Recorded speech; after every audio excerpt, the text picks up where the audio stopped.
Welcome to Life of Hair. My name's James Atkinson. Thank you for joining me in this week's episode. Now, in this week's episode, we have got something that a lot of you will be seeing in the salon, and that is bleach colour corrections. How many bleach colour corrections have I done recently? So many. This one I filmed to show you how to manage expectations, I suppose. It's more in that when I first met this lady, she had been told by one hairdresser that there was not a lot they could do for her. She'd just had her hair done from pretty much virgin hair, and they'd made it into this, what you're about to see.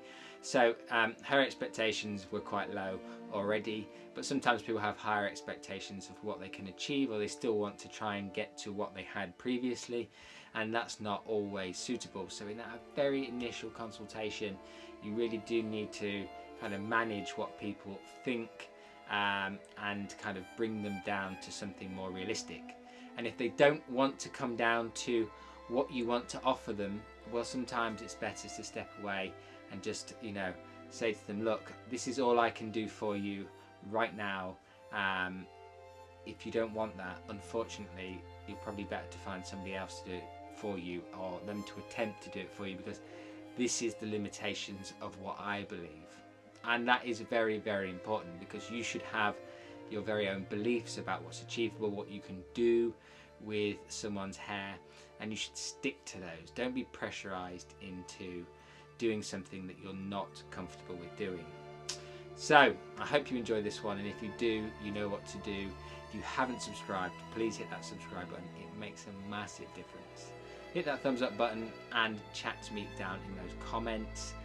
It is massively helpful to the channel when you do those things for me, so I very, very, very much appreciate it, and you cannot believe how pleased I've been with the growth on the channel in recent months. It has exceeded all my expectations, and that is in partly helped by you guys doing just those three things, so thank you very much. And talking of appreciation, thank you to everybody who has become a Patreon of The Life of Hair, and the Patreon is set up to help me build the Life of Hair Digital Academy. But in the meantime, we do 1 or 2 lives a month. One is just a theoretical Q&A sessions, things like that. That's $4 a month. And then the second one is all about doing the practical work and looking at implementation of practical work. So for $10 a month you get both of those. So if you're interested in that, then head down to the description, click the link, and everything will be there for you to find out what you may want to get up to support me on my journey to creating a bigger digital platform to help more hairdressers with their hairdressing careers. Have a wonderful week, and I shall see you again in the next one. So this is our starting point that you can see on the screen now. Got about 5mm of natural level 5 root, but that's not our big deal here. We've got then about 2.5–3 inches of level 10 ultra clean pale blonde. Then we're into level 9 yellow, that then goes into very over processed ends. Now the over processed ends are very small because they were just left from the previous colour this lady had had. So I've said to her, look, in the consultation, that I'm not going to take those ends into account. Are you happy to lose them? If they fall off, we can just trim your hair. She was kind of accepting that that could be the case, and that she didn't mind having her layers cut a bit shorter to take that into consideration. So that's something that's, providing you're open with your client, they shouldn't necessarily have a problem with. If they have a problem with it, then obviously it ups the time, and therefore it ups the cost, because I could have not gone over those ends, but it would have been a much more accurate application. She was willing to forgo them. Now, as it turned out, in the end, actually the ends of her hair pretty much stayed in exactly the same condition they were previously. They were a bit dry, a bit crunchy, but she was willing to wait a minute to have a haircut. I didn't want to cut her hair on this particular day anyway, because I wanted to solely focus on the colour. It was basically bleached only a couple of weeks ago, as you can see from the regrowth, and it was a virgin level 5 hair with a tiny little bit of blonde through the ends. So just taking 5mm horizontal sections here and trying to pick out as much as possible the very, very warm level 9. Some bits are actually pushing a level 8. Some bits we'll see in a minute are definitely pushing a 7, just some random uneven saturation sections. So when we're applying bleach to hair, guys, it's super mega important that we get that product on thick and even. And if you've got to work it with your hands over and over again and you need the time to do that, then make sure you allocate that in the initial consultation. You should never ever take on a scalp bleach or any kind of big bleaching process, color correction, without prior consultation. You are going to run yourself into all sorts of problems, primarily undercharging people, doing more work than you accounted for, and then you can also run into time issues with other clients. So be rest assured that you've got the time to work on these clients that you really, really need. It is super, super important. So application wise, this is not rocket science. You can see that, you know, I am just simply applying the bleach to hair that is orange yellow, and I am not worrying about the natural regrowth either. Now we're going to talk a little bit more about that in just a second, but the natural regrowth is something that I discussed with her in the consultation and asked her what she'd like to do about it. But I'll tell you about that as we move through the technique. Now I'm using foil here purely and simply because I want to ensure I get the lift from her hair.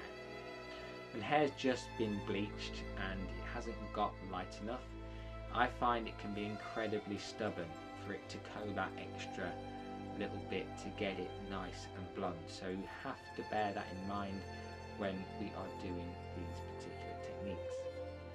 Now in the consultation we talked a lot about the potential of breakage, so I recommended a bonding service, and I have got a video coming up very soon about bonders and what they do and how they work. But bonding services primarily are just there for backup. They're not going to ensure the hair doesn't break, and we are expecting a small amount of breakage from this because of those ends. I'm not making big inroads into those ends. I'm really trying my best to even out that mid shaft because I think it's going to be quite a tricky job to get it to all work perfectly. As we can see in this particular section, we've got some really orangey bits. You're just flashing in the light there as I move the section around, and this, guys, is all down to poor application. End of story. Doesn't matter what anybody says about this lady's hair. You know, when I talk to people and I'm coaching people and helping people, you know, and they come up with all sorts of excuses as to why things didn't go the way that they were expecting. 95% of the time it is just down to poor application, especially when we're bleaching hair. I mean, look at the pieces in this particular section towards the ends. They are level 7 basically.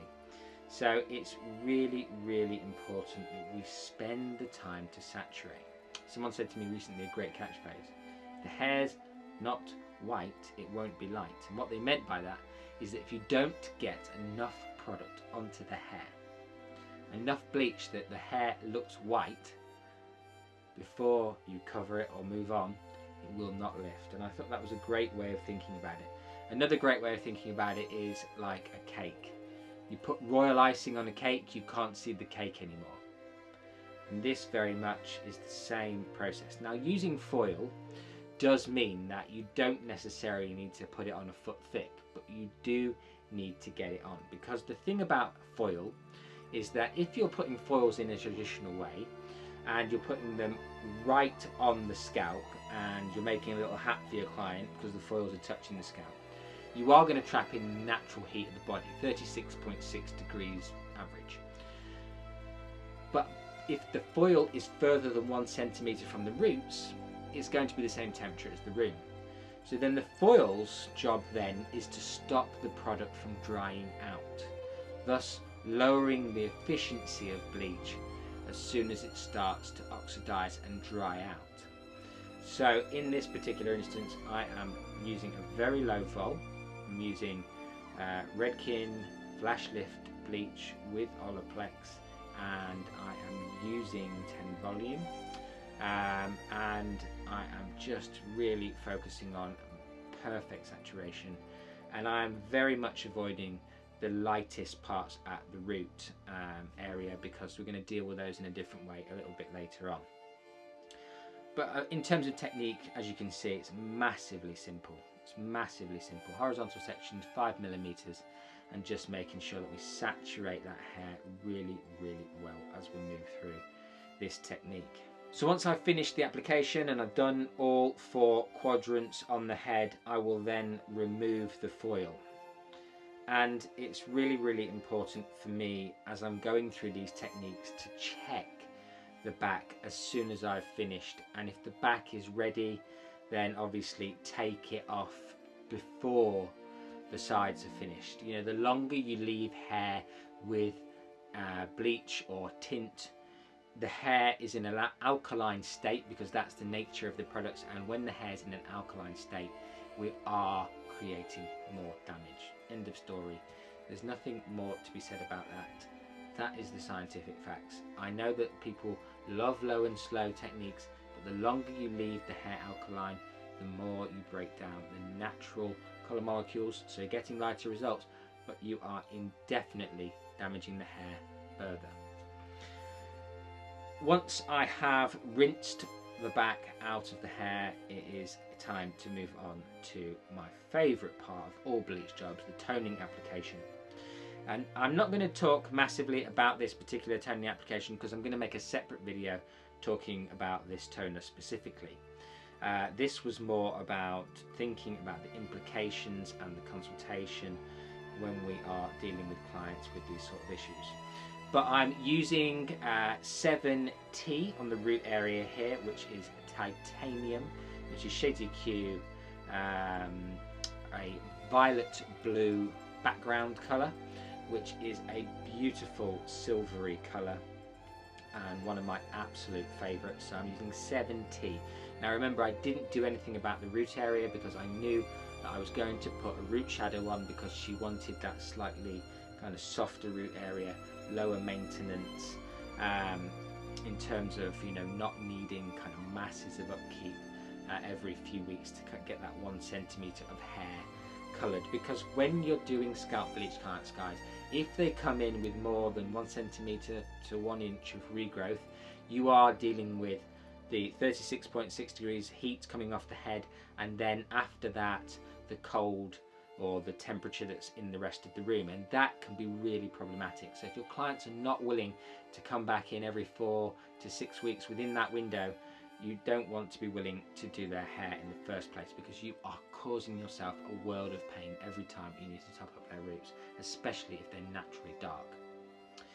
I then took the end colour and I stretched it down into 09T, which is the same as before, titanium, and then blended those two together. As I said, I'm going to talk a little bit about the toning technique in a separate video, but here is the end result, a beautiful clean silver grey hair colour. Exceeded her expectations for what was possible, but I was very careful not to promise this as a definite end result. This was a possibility and it was on the cards, but I was never ever saying to her in the consultation, I promise you I'll get your hair like that. I just said, at the end of the day, there's 2 choices. You're either going to be blonde and an even blonde, or you're going to be the colour you would love to be, which is this. And because I got it all the way to where she wanted it, she was thrilled. But she knew when she came in the salon there was the potential for that not to be the case. And I find when all things go wrong in consultations, it's usually around expectations. So don't forget, always under promise and overachieve. Have a wonderful week, and I shall see you again very, very soon for another episode of The Life of Hair.